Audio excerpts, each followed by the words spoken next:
नमस्कार साथियों। सबसे पहले तो सभी साथियों को आने वाले साल 2026 की बहुत बहुत ढेर सारी शुभकामनाएं। आज हम इलेक्ट्रिसिटी के चैप्टर के बारे में बात करेंगे। इलेक्ट्रिसिटी के बारे में आज हम बिजली के प्रभाव। वैसे तो इलेक्ट्रिसिटी दिखाई नहीं देती है, लेकिन इसके प्रभाव बहुत ही गंभीर दिखाई देते हैं। इसमें आज हम बात करें, सबसे पहले इलेक्ट्रिसिटी का जो प्रभाव है होता है शारीरिक प्रभाव। इलेक्ट्रिसिटी के शारीरिक प्रभाव में करंट लगने वाली घटना आती है। इलेक्ट्रिसिटी शरीर को करंट मारती है, जिससे हमारी जान जा सकती है।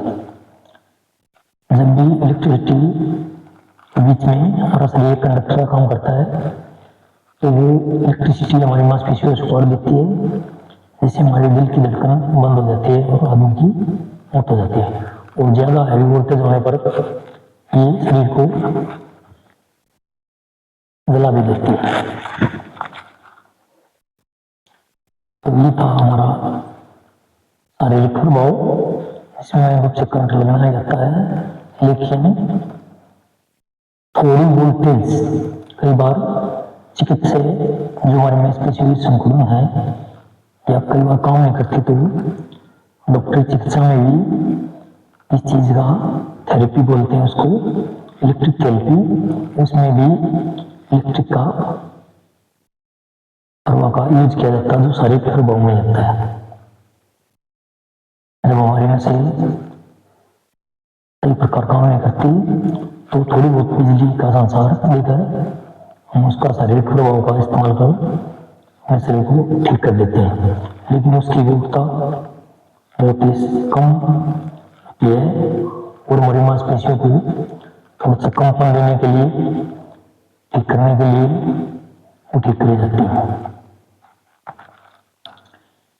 ये था हमारा शारीरिक प्रभाव।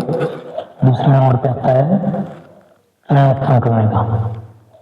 किरण उत्पन्न का अर्थ होता है प्रकाश उत्पन्न करना।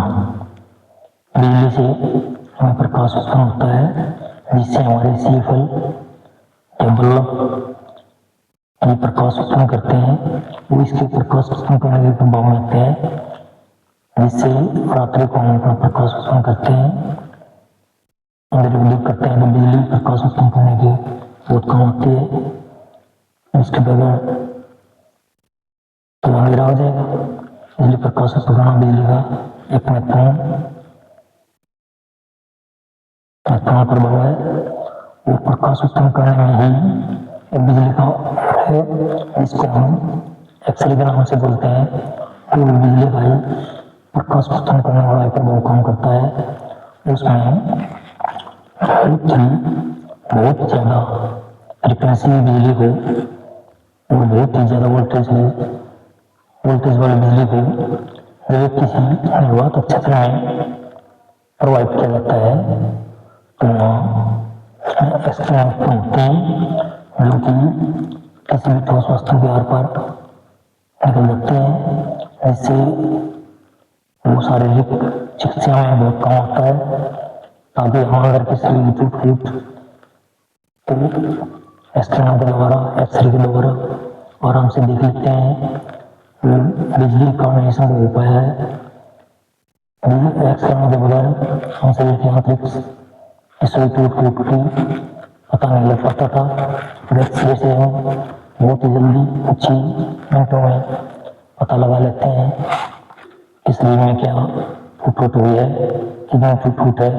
फिर उसी के अनुसार उसके ऑपरेशन से कार्य करके उसको ठीक किया जा सकता है। ये था हमारा किरण उत्पन्न करने का प्रभाव। तीसरे नंबर पे आता है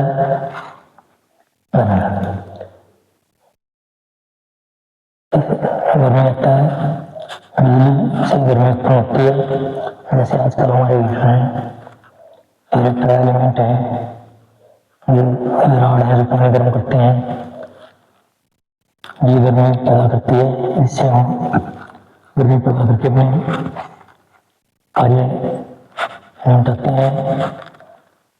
और कई मशीनों में भी या बिजली इंडस्ट्री में भी जहाँ हमें गर्मी की आवश्यकता होती है उचित तापमान करना पड़ता है, या जो होता है वेल्डिंग। वेल्डिंग भी इलेक्ट्रिक की गर्मी पैदा करने वाले प्रभाव पर ही काम करता है कि ज़्यादा करंट जब हम प्रवाह किया जाता है तो उसमें गर्मी उत्पन्न होती है, जिससे हमारे धातुएं वेल्ड हो जाते हैं। वेल्डिंग के आधार पर ही हमने बड़े बड़े कारखाने, बड़े बड़े स्ट्रक्चर खड़े किए हैं, जो इलेक्ट्रिक की वेल्डिंग करने के आधार पर ही काम हो गया है। इलेक्ट्रिक वेल्डिंग बहुत ही सामान बनाने में या कोई बड़ी बिल्डिंग खड़ी करने में इलेक्ट्रिक वेल्डिंग बहुत काम आती है, और ये गैस वेल्डिंग से मजबूत रहती है। तो ये था हमारा गर्मी पैदा करने का बड़ा प्रभाव।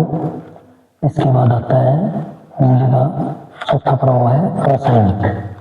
रासायनिक प्रभाव में भी बहुत काम आता है। रासायनिक प्रभाव जब हमारी बैटरी चार्जिंग होती है वो रासायनिक प्रभाव में आती है।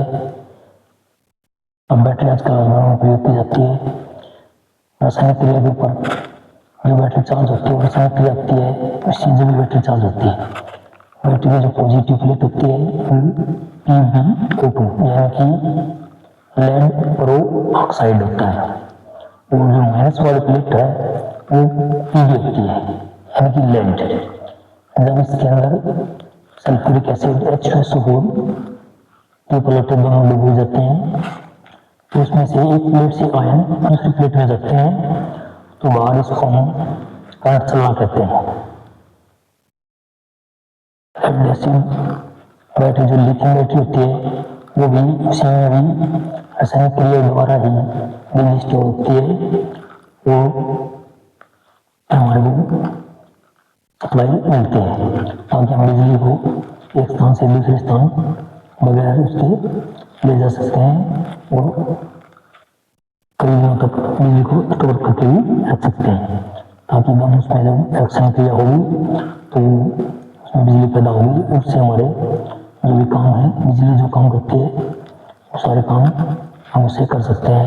कोई मोटर चलानी है, अगर कोई पानी निकालना है, पानी से बिजली काम करना है, कोई पंप ऑपरेट करना है या कोई लिफ्ट चलानी है, तो इलेक्ट्रिसिटी वो सारे काम करेगी। रासायनिक क्रिया के बाद आती है चुंबकीय। चुंबकीय में बिजली इस पृथक से, इस तार से, इस कॉइल से गुजरती है, ये अपने चारों तरफ एक चुंबकीय क्षेत्र पैदा करती है। ये एक चुंबकीय प्रभाव में आता है, चुंबकीय प्रभाव में काम आता है। तो बिजली और चुंबकीय प्रभाव जो भी हमारी मोटरें चलते हैं बिजली से, या जो स्टार्टर चलते हैं, उनमें भी चुंबकीय प्रभाव से ही काम करते हैं। जब उसमें हम बिजली का प्रवाह करते हैं तो उसमें मैग्नेटिक चुंबकीय तरंगें पैदा होती हैं। जो चुंबकीय तरंग पैदा होती है वो जो उसके अंदर घूमने वाला स्थान है, मूल स्थान होता है, उसको भी घुमाने का प्रयास करते हैं, और जैसे ही तरंगें बदलता है तो वो बदलती है, फिर उसी दिशा में वो मोटर है वो घूमने स्टार्ट कर देती है।